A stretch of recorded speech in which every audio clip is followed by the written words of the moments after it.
Tonight on Chronicle, the year the snow didn't melt, how this doctor is helping kids understand climate change. They hear their parents and they hear older people talking about climate change, and they may be afraid of what they're hearing. We don't know. So if we can discuss it at a level that makes them appreciate this, it's a way of, getting the kids thinking about this.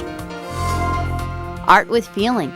An exhibit at the Sharon Arts Center gives both artists and the visually impaired a new insight.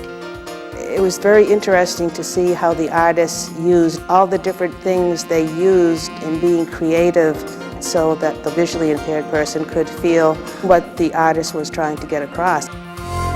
Plus, Fritz Weatherby's New Hampshire. Gladys did not come back from the dead, but she did come back. I'll tell you the story. That's next on Chronicle.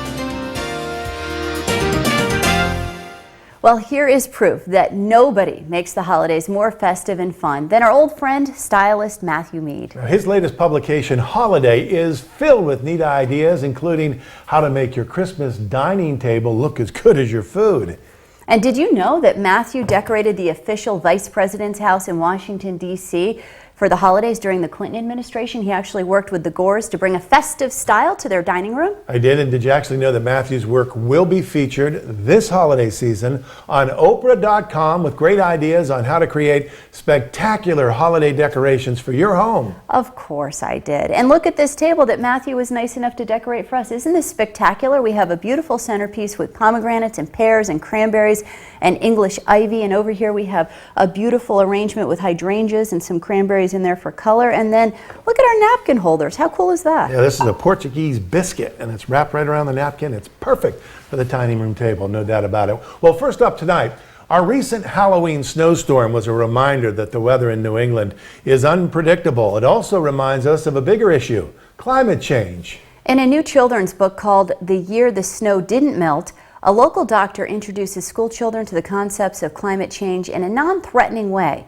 His goal is to keep the conversation going both inside and outside the classroom.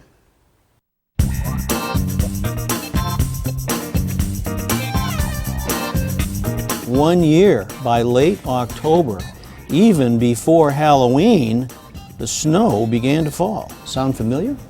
Yeah. Think that's ever happened? Yeah. Yeah. It seems strange to see the snow on the ground along with the trick-or-treaters. The first page of the book talks about the snow at Halloween, and that was really such a coincidence that that would happen this year. When it was snowing in October, and that hasn't happened for over 40 years. When I heard his book, it made me think of the snow day that we had. Well, it's been an interesting first quarter. The first day of school was canceled because the hurricane came through, and lo and behold, we had the Halloween storm. All of a sudden there's a foot of snow on the ground and they have to have their boots on. And then especially when the weather turned back to 60 degrees 2 or 3 days later, and talk about mixed messages for kids. Usually, like last year, the climate in November was like 40, and then now it's like 20 degrees over, and it's gotten warmer. Kids are very inquisitive about many, many things, and they hear their parents and they hear older people talking about climate change, and they may be afraid of what they're hearing. We don't know. So if we can discuss it at a level that makes them appreciate this and the fact that climate is cyclic and these things can happen, it's a way of, getting the kids thinking about this. No one knew why it was so cold. Some thought it was a cloud from a faraway volcano that covered up the sun around the world. Has that ever happened? No. Yes. Or I think it's important to teach the students more and more about weather, and we always focus on that word weather, but really climate is what comes from that.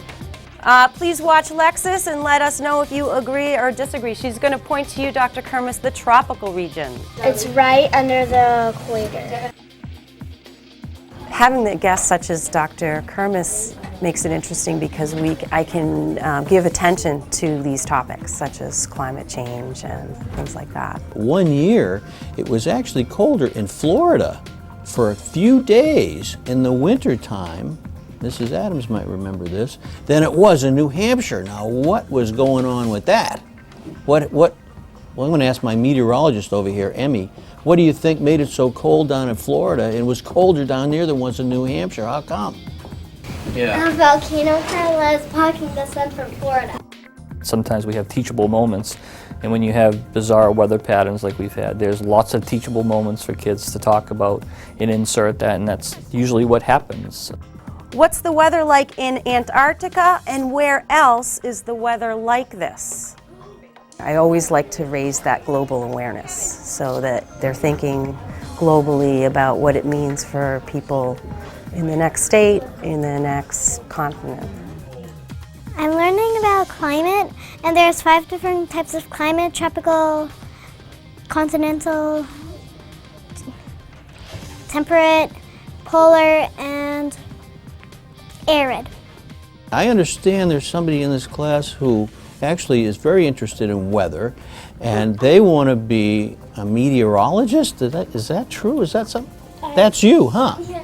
So why do you want to be a meteorologist? So I can predict weather, but I also want to be a singer too. Maybe you can be a singing meteorologist.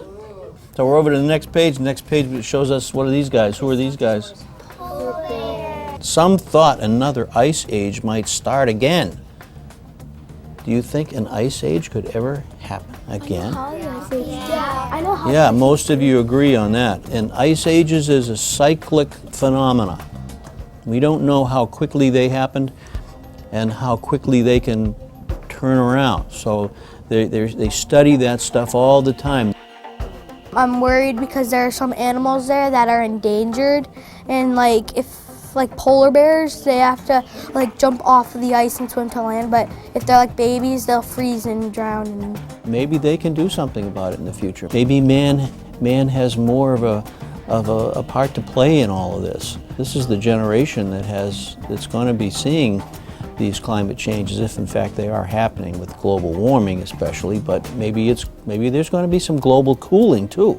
This is the no pattern thing to the weather that not everyone understands. So they're thinking about it, they're asking questions. I think this book is very well received. I think the kids were very excited about it.